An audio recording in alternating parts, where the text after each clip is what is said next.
Hello, good morning. I am Dr. He Srinivasa, working as an assistant professor of physics. In this video, I am going to explain some concept of astrophysics, which is a chapter for 3rd BSc physics students in 5th sem for paper 5. In this session, I am going to explain the session number 41. The name of the paper is Atomic Physics, Spectroscopy, Lasers and Astrophysics. In this video, I am dealing with only some concepts of astrophysics. The learning objectives are sources of stellar energy, evolution of stars, condition for main sequence star, red giants, white dwarfs, etc. Prerequisites: internal pressure of star, photon diffusion time, HR diagram, mass luminosity relation for a star. What are the session outcomes? From this session, students will be able to understand sources of stellar energy, evolution of stars, Chandrasekhar limit, condition for main sequence star, red giants and white dwarfs. What are the sources of stellar energy? So we know that at the core of the star, thermonuclear reactions takes place. In 1939, Bethe suggested that source of stellar energy is a nuclear fusion, in which hydrogen nuclei continuously fuse together to form a helium nucleus along with release of a large amount of energy. The source of all energy in stars is, we know that, hydrogen burning. So, two fusion reaction pathways for hydrogen, which pathway occurs depends on the core temperature of the star. So, one pathway is proton-proton chain reaction. This proton-proton chain reaction takes place in stars like our Sun, which are having core temperature less than 16 into 10 power 6 Kelvin.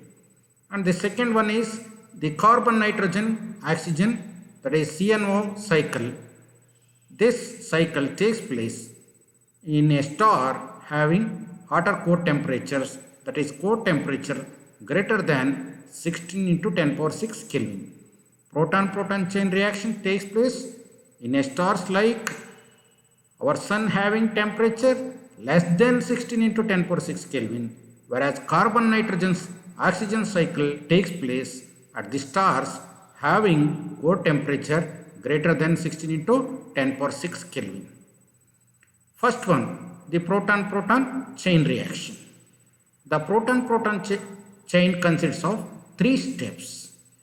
In each step, there is a release of energy.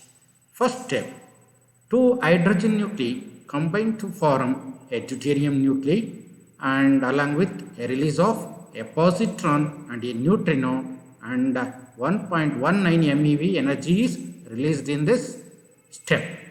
The second step consists of fusion of 1 hydrogen nuclei and 1 deuterium nuclei gives rise to helium-3 nuclei, and a release of a gamma photon of energy 5.49 MeV is released. In the third steps, the two helium-3 nuclei combine to form a single helium nucleus, and release of 2 hydrogen nuclei, 2 protons, and a release of 12.85 MeV.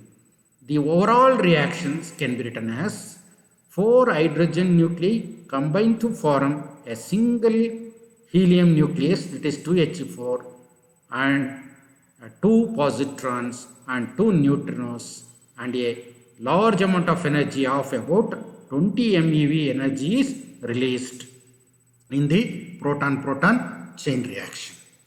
The second one is carbon-nitrogen-oxygen cycle or CNO cycle. In more massive stars in which temperature exceeds 16 into 10 power 6 Kelvin, hydrogen burning can occur with an entirely different sequences of reactions in which 6 carbon 12 nucleus acts as a catalyst. Here carbon 12 nucleus acts as a catalyst. In this process, reactions proceed with the formation of nitrogen and oxygen isotopes. The entire cycle is called CNO cycle. The following reactions take place in a CNO cycle. In the first one, the reaction starts with the 6 carbon 12 plus 1 hydrogen gives rise to 7 nitrogen 13 plus gamma plus 1.94 MeV is released. In the next step, this 7 nitrogen 13 gives rise to 6 carbon 13 plus positron plus a neutrino and an energy of 2.22 MeV is released. In the next step, 6 carbon 13 plus 1 hydrogen gives rise to 7 nitrogen 14 plus gamma photon plus an energy of 7.55 MeV is released. In the next step, 7 nitrogen 14 combines with a hydrogen nuclei gives rise to 8 oxygen 15 plus gamma plus 7.29 MeV is released. In the next step, 8 oxygen 15 gives rise to 7 nitrogen 15 plus positron plus neutrino plus 2.76 MeV is released. The overall reactions, in the next step, 7 nitrogen 15 combined with the hydrogen nuclei gives rise to 6 carbon 12 plus 2 He4 plus 4.97 MeV is released. The starting element is carbon 12, the last element is also carbon 12. So here the carbon 12 behaves like a catalyst in the reaction. The net reaction is given by 4 hydrogen nuclei combine to form a single helium nucleus and a release of 2 positrons and 2 neutrinos and a large amount of energy 25.7 MeV is released in the CNO cycle. The total energy released in this reaction is 25.7 MeV per fusion reaction. So we can summarize the nuclear fusion reaction occurring inside a star irrespective of proton-proton or CNO cycle as follows. 4 protons, hydrogen nuclei, combine to form a single helium nucleus and a 2 positrons and 2 neutrons and the release of large amount of energy in the form of kinetic energy. Stellar evolution or birth of a star. Stars are born from the gravitational contraction of interstellar clouds of a gas and dust. When the clouds contracts, the gravitational potential energy is converted into heat energy. When the clouds contract, the gravitational potential energy is converted into heat energy. As a result of the the clouds starts heating up. Due to hydrodynamic instabilities, the cloud may break up into thousands of pieces, each of one which eventually gives birth of a star. Thus, stars are not born alone, they are born in clusters. So, in this space, a large amount of dust and gas particles are there. These gas and dust particles go on combining with each other gives rise to a large gravitational contraction of interstellar clouds. As the gravitational contraction continues, the temperature steadily increases and eventually reaches 10 to 15 into 10 power 6 Kelvin at the core, where the nuclear fusion reactions start.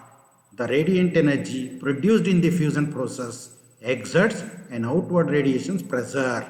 Here, due to nuclear fusion reactions, a large amount of energy radiates from the star, gives rise to an outward radiation pressure. That outward radiation pressure balances the inward gravitational contraction.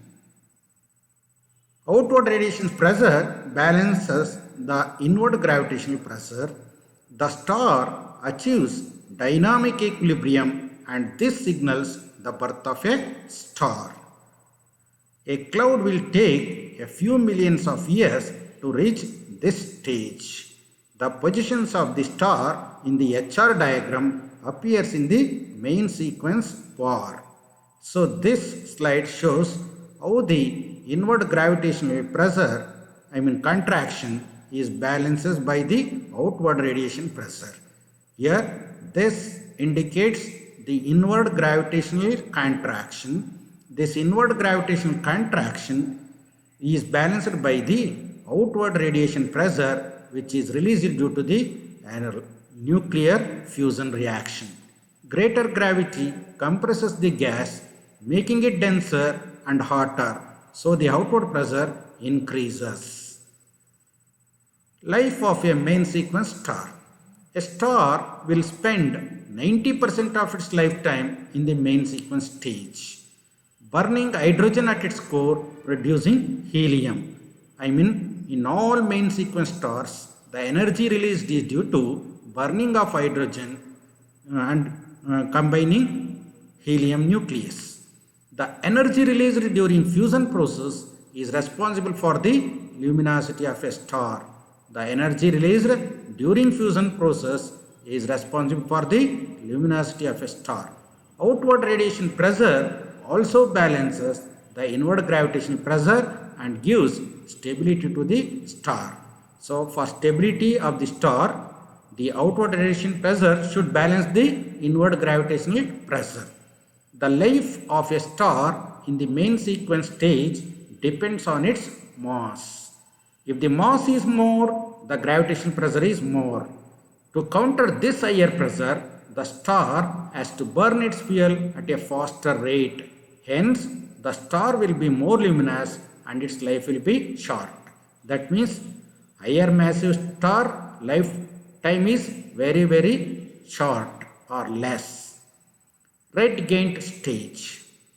When all the hydrogen at the core of the star is converted into helium, the energy production stops. The star starts contracting, resulting in increasing the temperature of the core. When all the hydrogen at the core of the star is converted into helium, the energy production stops, nuclear fusion stops, due to which there is no outward radiation pressure. There is no outward radiation pressure, only there is a gravitational contraction because of its large dense mass. Therefore, the star contracting result in increasing the temperature of the core. When the temperature of the core reaches about 100 into 10 power 6 Kelvin, helium nuclei starts fusing together to form carbon nuclei. When all the hydrogen at the core of the star is converted into helium, so only helium is present. So at this temperature, helium nuclei starts fusing together to form a carbon nuclei. This process is called triple alpha process, in which 3 helium nuclei fuse together to form a carbon nucleus. So you all know that helium nuclei is nothing but alpha particle. Here 3 helium nuclei fuse together to form a carbon nucleus. Therefore, this process is called triple alpha process. This again produces enormous energy which heats up the layers outside the core, containing an unburnt hydrogen to 10 to 15 into 10 power 6 Kelvin. So, when helium fuses to form carbon nucleus, again this fusion, due to this fusion reaction, enormous energy is produced which heats up the layers outside the core containing an unburnt hydrogen. This fusion reaction takes place at the outside layers of the star which containing unburnt hydrogen. Fusion reactions to obtain in layers outside the core. Outward radiation pressure, which is many times greater than the inward gravitational pressure. The star expands to large size, hundreds of times its original radius. Its surface temperature decreases due to around 2000 to 3000 Kelvin. The star expands to large size, hundreds of times its original radius. Due to expansion, its surface temperature decreases to around 2000 to 3000 Kelvin. Hence, such big stars appears as red and are called red giants. Since the surface area of the star is very large, its luminosity is also very large. Therefore, they are called red giants. The stars Aldebaran in Taurus, Betelgeuse in Orion are all red giants. Formation of white dwarfs. The future of the star after the red giant stage is uncertain. However, it depends on the mass of the star. In more massive star, after helium is exhausted at the center or core, contraction again starts heating the core to 600 into 10 power 6 Kelvin. In more massive star, after helium is exhausted at the center, contraction again starts heating the core to 600 into 10 power 6 Kelvin. Carbon fusion reaction produces in many heavy elements. So, after completing all the hydrogen, helium fusion starts. After completing helium, all helium in the stars, carbon fusion reaction starts and it produces many heavy elements such as oxygen, neon, magnesium, silicon and also iron. Since iron is the most stable element with maximum binding energy, the fusion reaction stops with the formation of iron at the core of the star. Iron is the more stable element with maximum binding energy. The fusion reaction stops with the formation of iron at the core of the star. The radiation pressure vanishes due to inward gravitational pressure. The star starts contracting again and density increases steadily, reaches around 10 power 9 kg per meter cube. Once if the all carbon fusion combine to form an iron, so fusion reaction stops, hence only outward radiation pressure. Therefore, the radiation pressure vanishes due to inward gravitational pressure. The star starts contracting again and density increases steadily, reaches around 10 power 9 kg per meter cube. The radius of the white dwarf is given by R is equal to h cross square over g me into m helium, mass of the helium to the power of 5 by 3 into mass of the star whole to the power of 1 by 3. Chandrasekhar limit. The Indian astrophysicist Dr. S. Chandrasekhar discovered during 1930 that all stars cannot become white dwarf. Indian astrophysicist Dr. S. Chandrasekhar discovered during 1930 that all stars cannot become white dwarf. He showed that the radius of the white dwarf is inversely proportional to its mass. Hence, as the mass increases, the radius decreases and become minimum. For a mass, m is equal to 1.4 times the mass of the sun. Hence, stars whose masses are less than 1.4 times the mass can only become white dwarf. This limit discovered by Chandrasekhar and is called Chandrasekhar limit. What about the mass, fate of the star if the mass is greater than 1.4 times the mass? If the stars having mass greater than 1.4 times the mass, they become red giant, neutron stars or black holes. If the mass of the stars is less than 1.4 times the mass of the sun, the stars become white dwarfs. Hence, stars whose masses are less than 1.4 times the mass can only become white dwarf. If the stars having mass greater than 1.4 times the mass of the sun, they become red giants or neutron stars or black holes. This limit discovered by Chandrasekhar and is called Chandrasekhar limit. A white dwarf has no internal source of energy. Thus, they shines only because of its initial heat. As it radiates its thermal energy, it cools and ultimately become a black dwarf object. So, white dwarfs shines only because of their initial heat. As it radiates its thermal energy, it continuously loses its energy and becomes cool. It cools and ultimately becomes a black dwarf object. So these are the books I have used for reference to make this video. Thank you for watching.